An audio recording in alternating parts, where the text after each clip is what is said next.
Shalom. Halo. Selamat Paskah. Tuhan memberkati kita semua.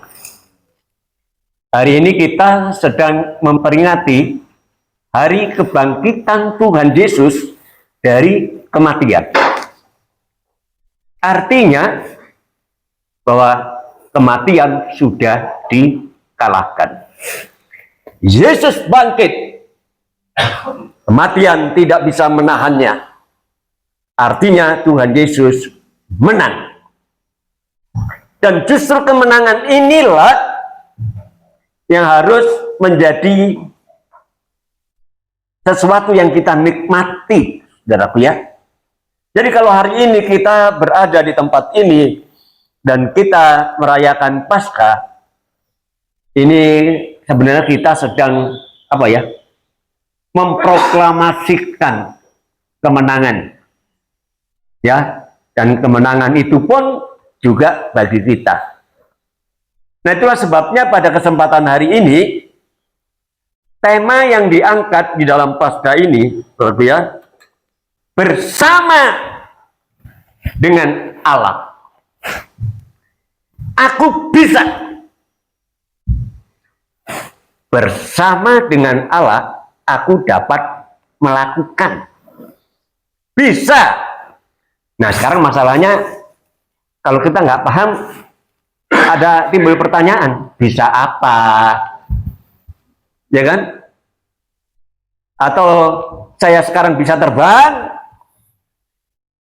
Atau sekarang saya bisa meraih sukses? Nah, untuk bisa memahami ini tentu kita baca landasan ayat firman Allah, ya. Dalam Yesaya pasal 41 ayat yang ke-10 dikatakan di sana, janganlah takut, sebab aku menyertai engkau, janganlah bimbang, ragu-ragu, sebab aku ini Allahmu, kata firman Allah.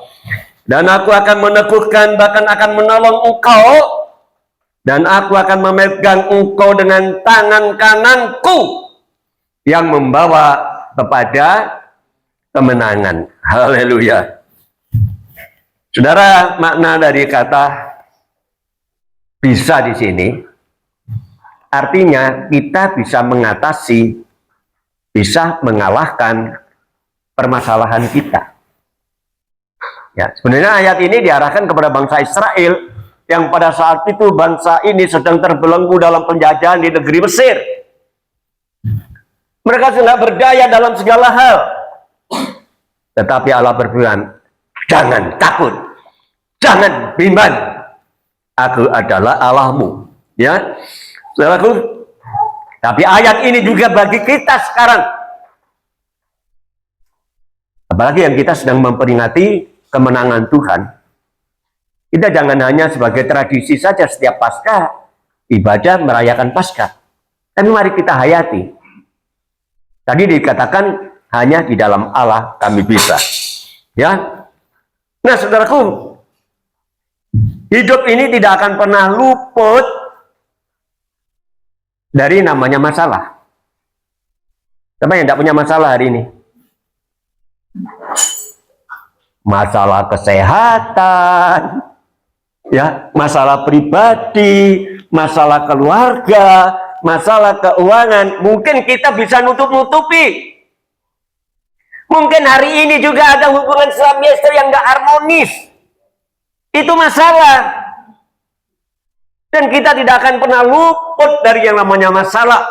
Siapapun. Ya, tidak peduli itu jemaat maupun pendeta sekalipun.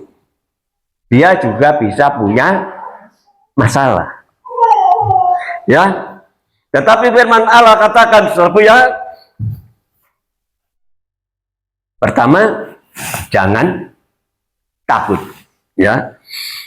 Nah, janganlah takut. Ayat itu mengatakan demikian.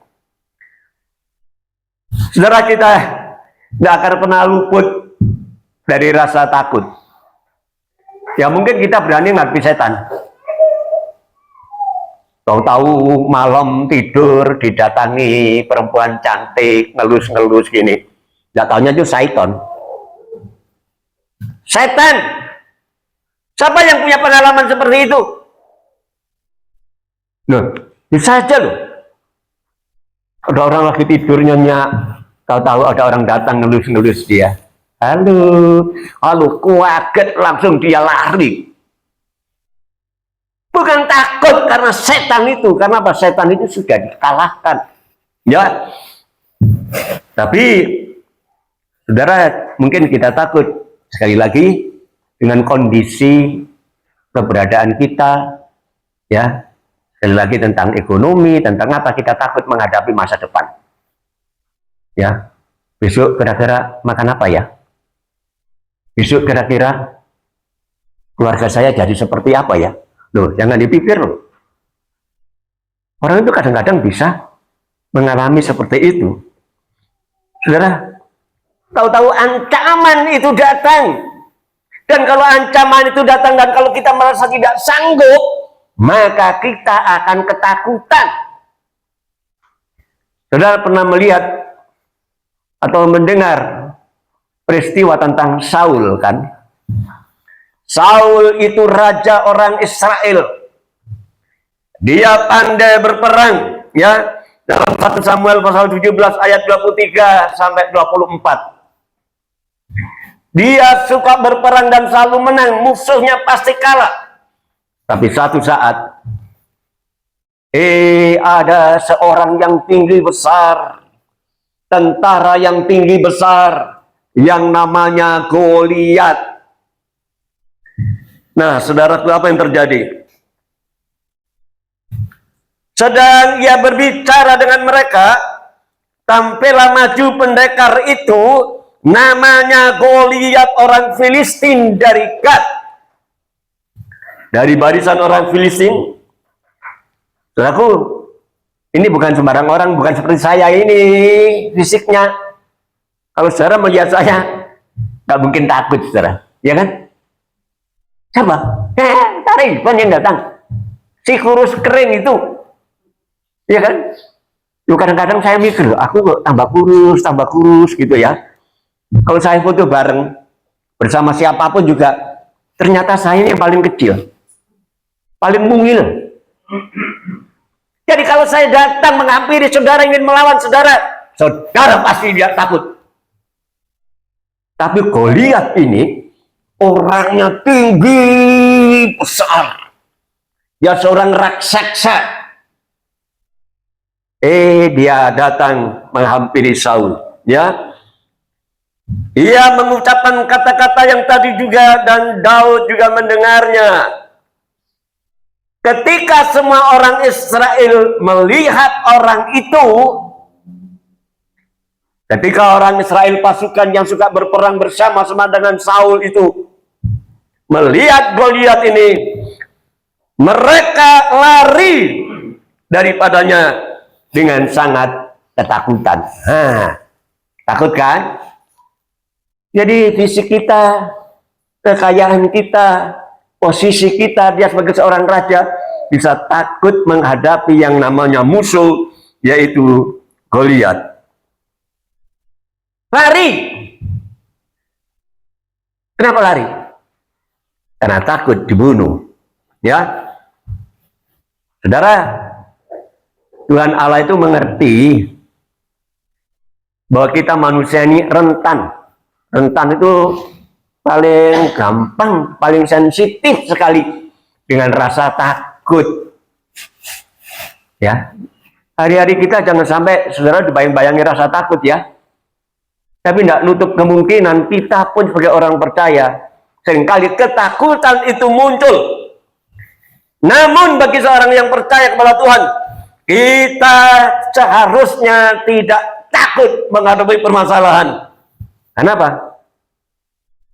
Karena Tuhan yang kita puji dan yang kita sembah, Dia sendiri yang berkata, janganlah takut, sebab aku menyertai engkau. Ini saudara, ini Kita yakin enggak bahwa Tuhan itu selalu beserta dengan kita? Kalau kita nggak yakin Tuhan beserta dengan kita, maka dalam langkah perjalanan kita selalu ditandai dengan ketakutan-ketakutan, melihat apapun yang terjadi, bahkan yang belum terjadi pun, kita sudah ngeri, kita sudah takut. Tapi, kalau kita yakin Tuhan itu beserta dengan kita. Saudara, memang seringkali kita tidak bisa mengatasi kekhawatiran, ketakutan, kecemasan, dan lain sebagainya. Kenapa? Kita mengukur tantangan itu dengan kemampuan kita sendiri. Ini. Karena kita merasa bisa, merasa pandai, merasa kaya, langsung menghadapi masalah itu dengan keberadaan kita sendiri. Ya. Namun, kalau kita yakin Tuhan beserta dengan kita, kita hidup bersama-sama dengan Allah, maka Allah mengubah segalanya. Saudaraku, tanpa Allah kita nggak bisa berbuat apa-apa. Kenapa lampu ini bisa menyala? Apa memang waktu kita beli sudah menyala? Kenapa? Karena ada aliran listrik. Coba tidak ada aliran listrik, lampu ini tidak akan pernah menyala. Jadi ketergantungan atas aliran listrik. Hidup kita akan menjadi kuat, gagah, dan berani menghadapi tantangan kalau Tuhan bersama dengan kita. Bersama dengan Allah, aku bisa. Ini tema luar biasa. Merupakan satu pengakuan. Tanpa Allah kita tidak akan bisa berbuat apa-apa. Tapi bersama dengan Allah, aku bisa. Kenapa? Tuhan menyertai kita. Haleluya. Nah, saudaraku, kita baca dalam Matius pasal 1 ayat yang ke-23. Ini malaikat berkata kepada Yusuf, tunangan Maria. Ketika dia sedang tidur, dia bermimpi didatangi oleh malaikat. Kenapa? Dia punya rencana untuk menceraikan Maria, karena Maria itu masih tunangan, kok sudah hamil, sudah mengandung. Padahal belum pernah dijamah sama sekali. Dia bisa menjaga jarak kekudusan, hubungan antara pria dan wanita. Dia bisa jaga jarak. Tetapi ternyata Maria sudah hamil. Kemudian karena dia seorang yang baik dan seorang tulus hati, dia tidak mau mencemarkan nama baik Maria. Maka diam-diam dia mau menceraikan, mau berpisah. Tapi satu malam, ketika dia sedang tidur, didatangi oleh malaikat, dan malaikat itu berkata, sesungguhnya anak darah itu akan mengandung dan melahirkan seorang anak laki-laki, dan anak itu nantinya akan diberi nama Immanuel. Apa artinya? Artinya adalah Allah menyertai kita. Wah, saudara, kemenangan kita karena Tuhan menyertai kita loh. Dan ternyata itu sudah menjadi satu kenyataan ketika Tuhan Yesus datang ke dalam dunia. Ya, maka kalimat ini, saudaraku, dinyatakan bahwa anak yang lahir dari Maria nanti namanya Immanuel, artinya Allah beserta dengan kita. Nah, kalau Allah menyertai kita, apa yang kita takutkan? Saya ingin tanya, saudara. Kalau seorang anak selalu berjalan dibarengi oleh bapaknya, takut enggak?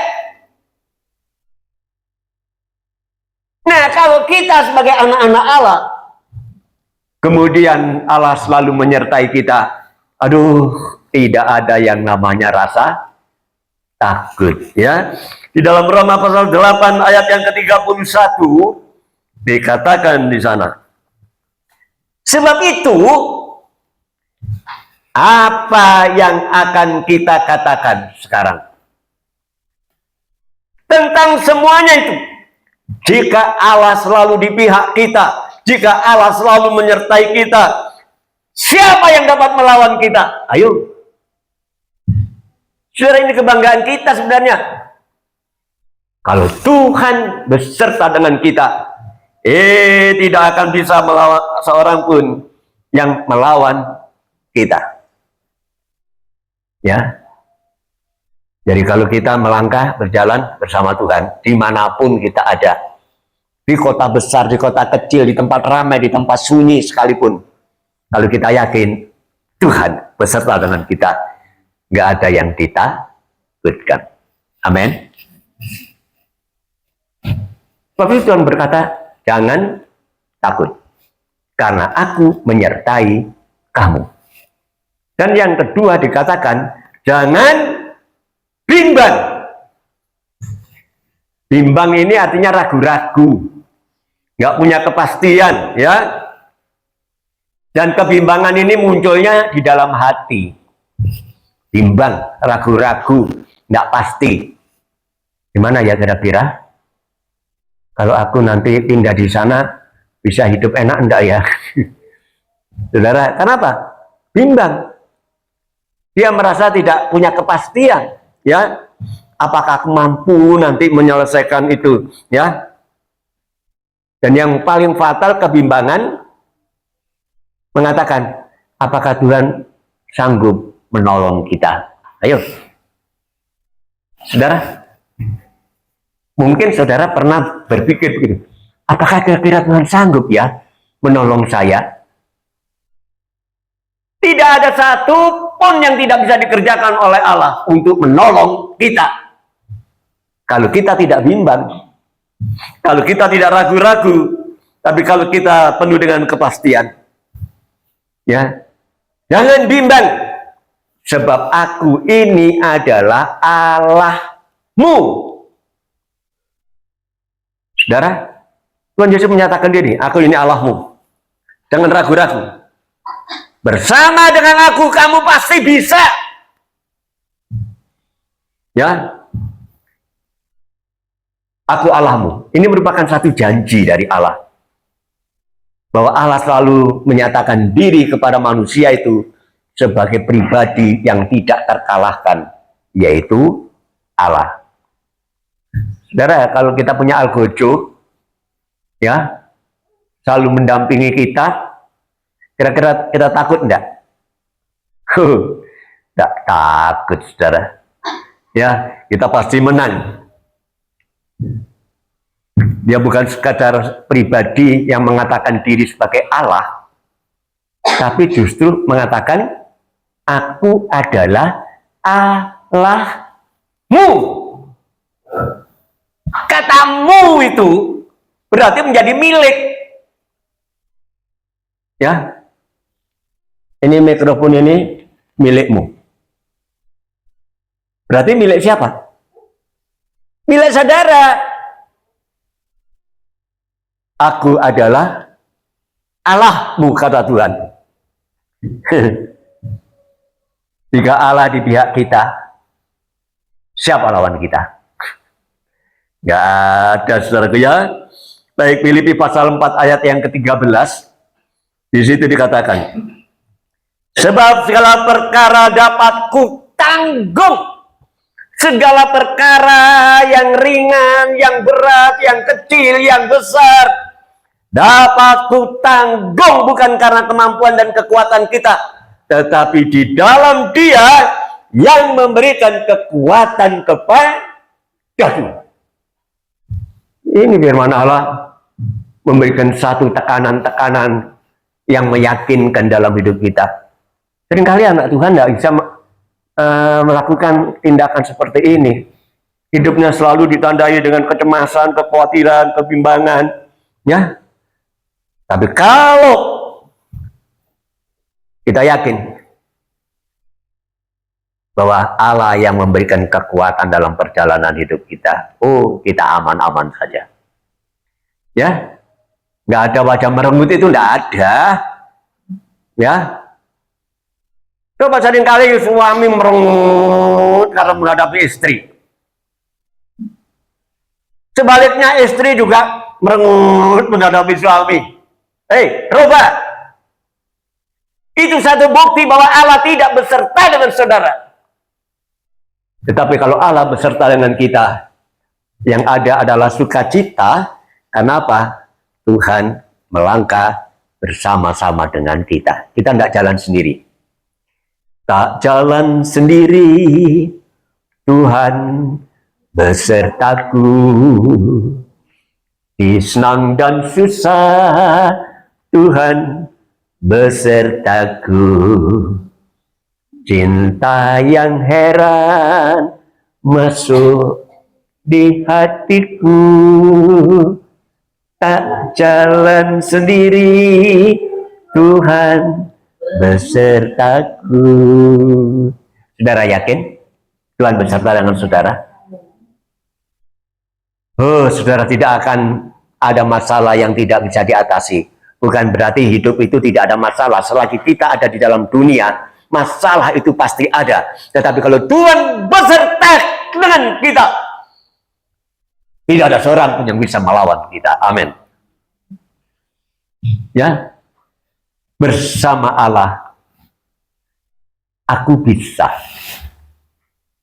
Jadi saudara, ini satu pedoman, satu moto, ya, bahwa bersama dengan Allah, aku bisa.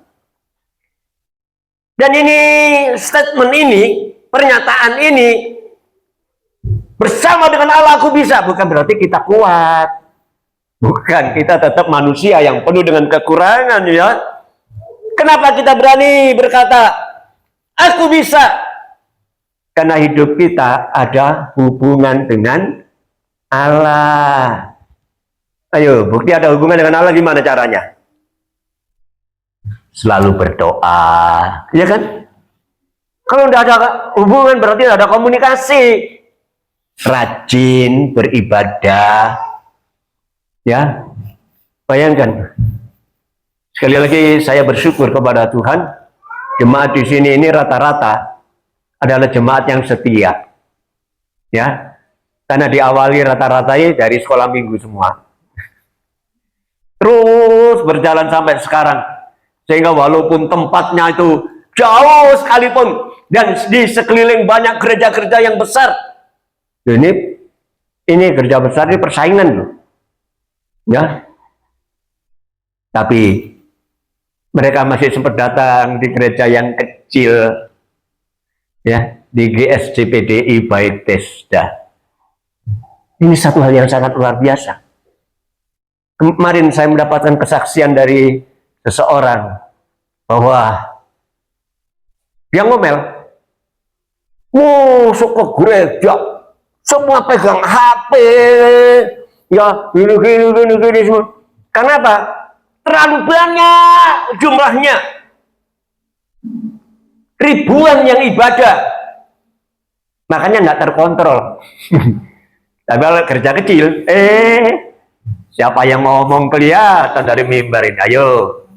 Makanya enak di gereja kecil, saudara. Nggak usah pergi ke gereja besar, ya. Ke gereja kecil aja. Supaya apa? Terkontrol. Siapa yang tidak perhatian, siapa yang cemberut, itu pasti ketemu, kelihatan, ya. Sehingga kemudian kalau hal itu menjadi kenyataan, firman Allah disampaikan menjadi kekuatan bagi kita sekalian, ya. Haleluya. Bersama dengan Tuhan berarti jalan kita itu bukan terus-terus mulus, enak-enak, ya, senang-senang. Ada masalah. Ayo, siapa? Pasti di antara saudara ada yang masalah. Karena lagi masalah pribadi, kesehatan, apa ya, enggak? Menderita. Untuk pergi ke setiap acara di sini, naik turun pegangan kaki, aduh capek, Ini kan kesehatan juga. Bayangkan, ada mungkin karena hubungan keluarga yang nggak harmonis. Sekali lagi, jangan sampai hal itu terjadi. Kalau dengan keluarga sendiri saja, dengan suami istri kita tidak bisa harmonis, bagaimana hubungan kita dengan Tuhan?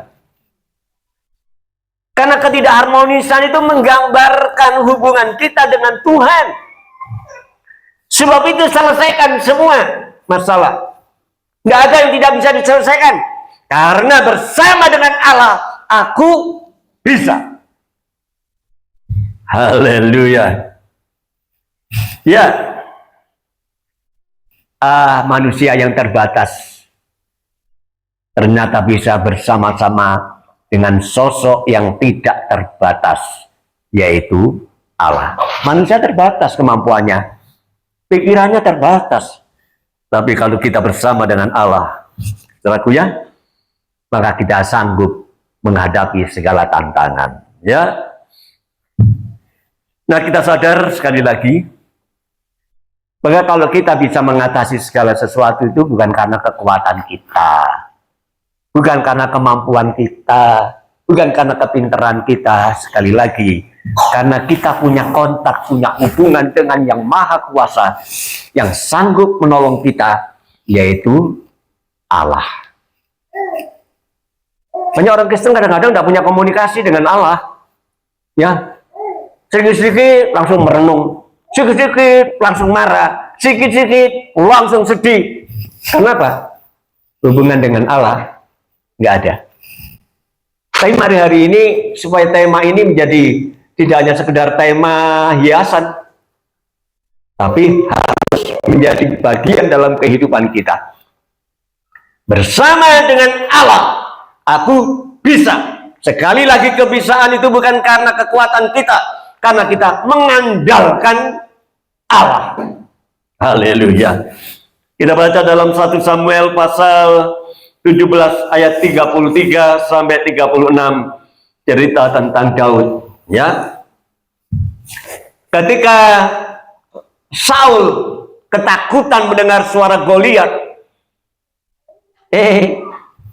ternyata Daud tanya kepada tentara-tentara ini, kalau yang dapat menangkan, yang mengalahkan itu Goliat, dikasih apa? Ya, nanti akan dijadikan menantu. Ya, kalau tidak salah gitu ya, akan dijadikan menantu. Baik, saya akan lawan. Terus dia dibawa menghadap kepada Saul. Dia mengatakan, saya akan lawan itu Goliat. Kaget si Saul. Dia sendiri ketakutan. Kok kamu tuh? Aku kira raja yang biasa berperang itu takut menghadapi Goliat. Tetapi kamu ini gimana sih? Ya. Tetapi Saul berkata kepada Daud, Daud, tidak mungkin engkau dapat menghadapi orang Filistin itu untuk melawannya. Kenapa? Sebab engkau masih muda, engkau masih bau kencur. Nah, seringkali orang muda kan diremehkan ya. Saudara-saudara di sini jangan sampai walaupun kita muda diremehkan. Ya, Saul meremehkan Daud karena dia masih muda. Sedang Goliat itu dari masa mudanya telah menjadi prajurit, telah menjadi tentara, berlatih perang, memegang senjata dan lain sebagainya. Pedangnya saja berapa besar beratnya. Nggak mungkin kamu diletawakan. Ya benar juga sih kata Saul. Dia sendiri ketakutan kok. Tetapi apa jawab Daud? Tetapi Daud berkata kepada Saul, hambamu ini, Tuhan, biasa menggembalakan kambing domba ayahnya. Jadi berarti dia sering bawa kambing domba milik orang tuanya, menggembalakan. Apabila datang singa atau beruang yang menerkam seekor dari kawanan itu, maka aku nggak tinggal diam, kata Daud. Aku mengejarnya, menghajarnya, dan melepaskan domba itu dari mulutnya. Hebat kan? Singa sama beruang dilawan. Dia hanya seorang gembala, bukan seorang yang terlatih perang seperti Saul. Tapi aku adalah seorang gembala. Tapi begitu hewan-hewan liar ini menerkam dombaku, aku akan kejar dia dan melepaskan domba itu dari mulutnya. Kemudian apabila ia berdiri menyerang aku, ya otomatis kan, karena ini yang sudah di mulutnya ditarik, maka binatang buas ini mau menerkam si Daud. Maka aku menangkap janggutnya. Bayangkan, singa atau beruang dipegang janggutnya, lalu menghajarnya dan membunuhnya. Ya, gimana ini ya? Baik singa maupun beruang telah dihajar oleh hambamu ini. Dan orang Filistin yang tidak bersunat itu, katanya, ia akan sama seperti salah satu daripada binatang itu, karena ia telah mencemooh barisan daripada Allah yang hidup. Binatang buas saja saya kalahkan, itu orang Filistin. Kau lihat, itu akan saya buat sama, katanya. Berani benar ini si Daud. Padahal dia anak muda, nggak pernah terlatih berperang, tapi dia sanggup mengelawakkan tentara yang sudah terbiasa berlatih perang dari masa mudanya. Ya, haleluya. Keberanian dan kemenangan Daud ini karena fokus kepada siapa yang ada di sampingnya.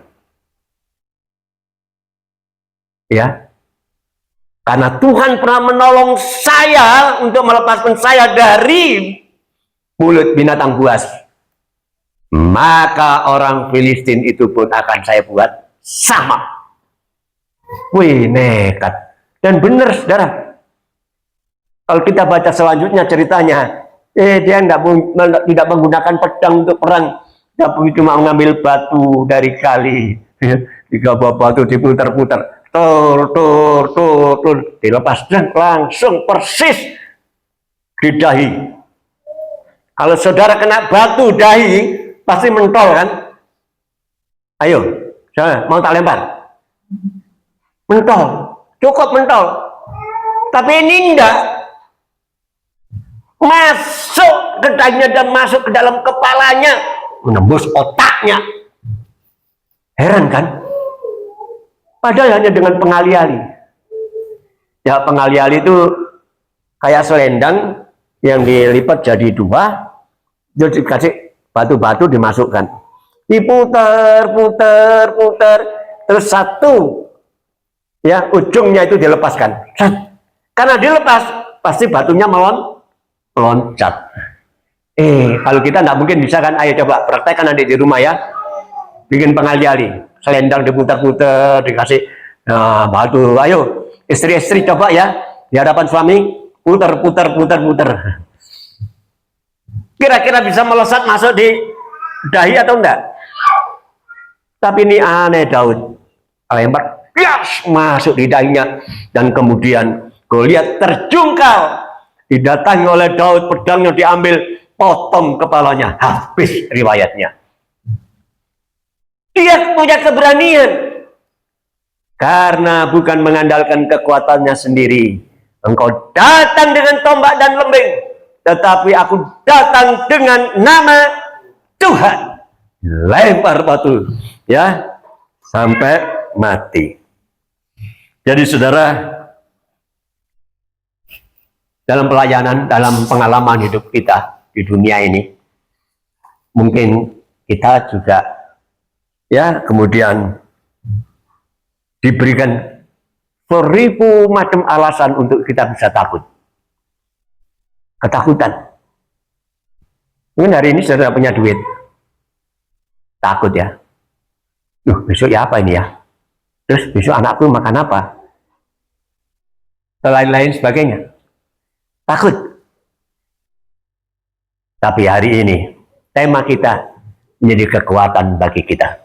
Ya, bersama dengan Allah, aku bisa. Baik, Tuhan mengatakan dengan tangan kananku, aku akan menangkap engkau. Ya, dengan tangan kananku akan memberikan kemenangan. Haleluya. Saudara, walaupun mungkin masalah itu tidak spontan selesai, tetapi paling tidak kalau kita pegang janji Tuhan, Tuhan tidak pernah berdusta. Apa yang dikatakan, apa yang dijanjikan, pasti digenapi. Amin. Dan kalau hari ini saudara membutuhkan pertolongan Tuhan, tidak salah alamat.